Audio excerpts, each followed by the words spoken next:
For this assignment, I chose to analyze the new podcast created by Courage JD, a famous YouTuber, and his roommate slash co-owner, Nate Shaw, another famous YouTuber, and he's also a owner of a famous gaming team called 100 Thieves.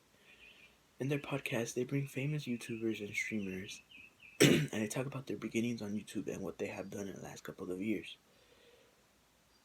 In this episode, which I watched, they brought on Tim the Tatman, he is a famous Twitch streamer. He on a daily basis has 70,000 people watching him play video games and talk about certain subjects. The reason I chose to analyze this podcast was because I have been watching all three for the last couple of years, and I just wanted to see how Tim the Tatman has grown and how he started. And I also wanted to know how the sacrifices of him quitting his job and his family affected him as a Twitch streamer. These three content creators have great communication skills. Now they know how to talk in certain situations and how to calm certain situations down. When I first started watching them, they were really awkward and it was funny to me until I find out that I can't talk to people, which is really hard for me because I get awkward and I just freeze and I get tense. They all stated in the podcast, in the beginning I would find it weird and awkward that I couldn't talk to any of my viewers until I got more comfortable with them and just enjoyed having them around.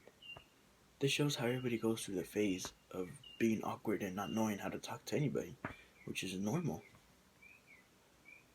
For Tim quitting his job and becoming a full-time streamer, it was really hard. It was a really hard choice for him and his family because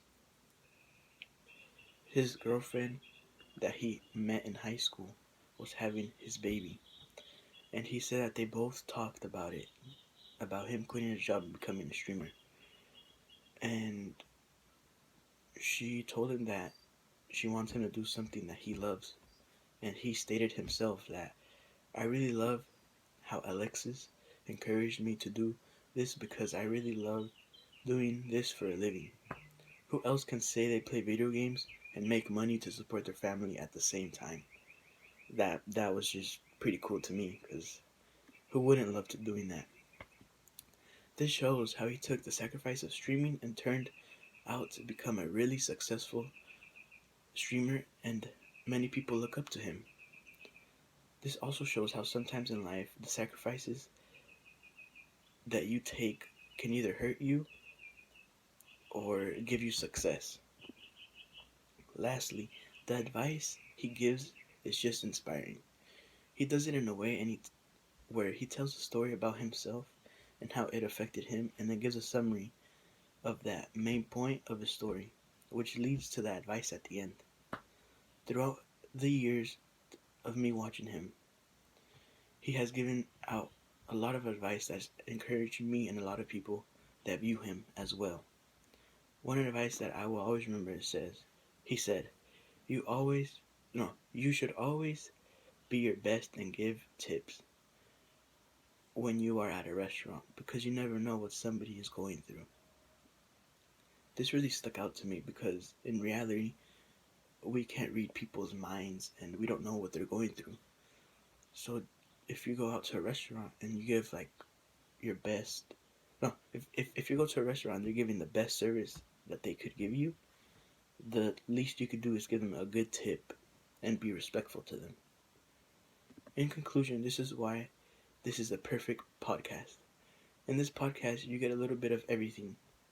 From how Tim the Tatman started, what sacrifices he took, how his son and his wife are doing. This is really inspiring to me because this is really inspiring to me because he is someone that I look up to every time. I always wake up in the morning and I do my work. After I'm done with my work, I get to see his streams, and just the little time that I get to see him is just a really good thing for me. Also, the fact that they have grown so much and he has grown so much is so good because of the sacrifices he made, really changed him and his family. This is why I believe this is a perfect podcast for anybody that wants to know about YouTubers' life and how Twitch streamers are.